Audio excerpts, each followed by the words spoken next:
নমস্কার। আশা করি সবাই ভালো আছেন। আমার নতুন একটা ভিডিওতে সবাইকে স্বাগত জানাই।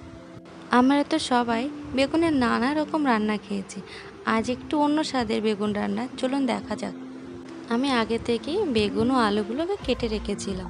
এবার একটা পাত্রে তেল গরম করে নিয়ে বেগুন ও আলুগুলোকে ফ্রাই করে নিলাম।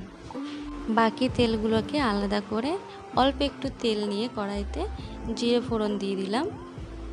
তারপর একে একে বাকি মশলাগুলো যেমন জিরে গুঁড়ো, ধনে গুঁড়ো, হলুদ গুঁড়ো, লঙ্কা গুঁড়ো ও কাশ্মীরি লঙ্কা গুঁড়ো দিয়ে দিলাম।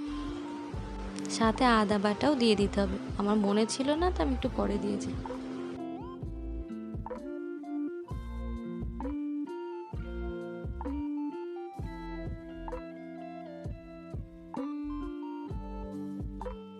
এবার একটা মিডিয়াম সাইজের কুচানো টমেটো দিয়ে দেব।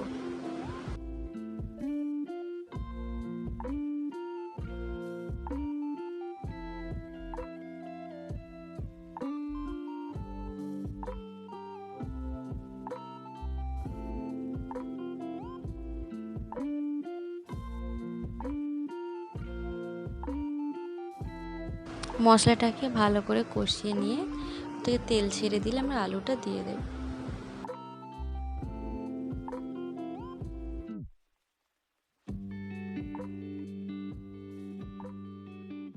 সামান্য জল দিয়ে আলুটাকে ভালো করে সেদ্ধ করে নেব।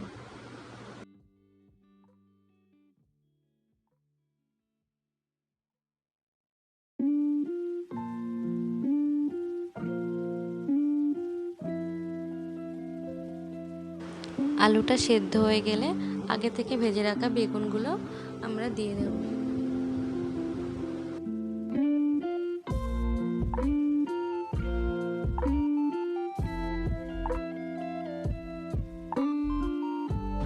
বেগুনগুলোকে আলু ও মশলার সাথে ভালো করে মিশিয়ে নিয়ে এবার আমরা একটু কাসুরি মেথি দিয়ে দেব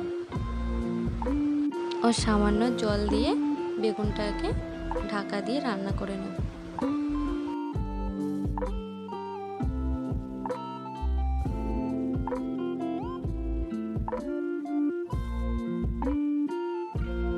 তাহলেই আমাদের নতুন স্বাদের বেগুনের রেসিপি তৈরি। আপনারা বাড়িতে ট্রাই করতে পারেন। ভাত বা রুটি যে কোনোর সাথে খেতে পারেন, দুর্দান্ত লাগে। আশা করছি আপনাদের খুব ভালো লাগবে।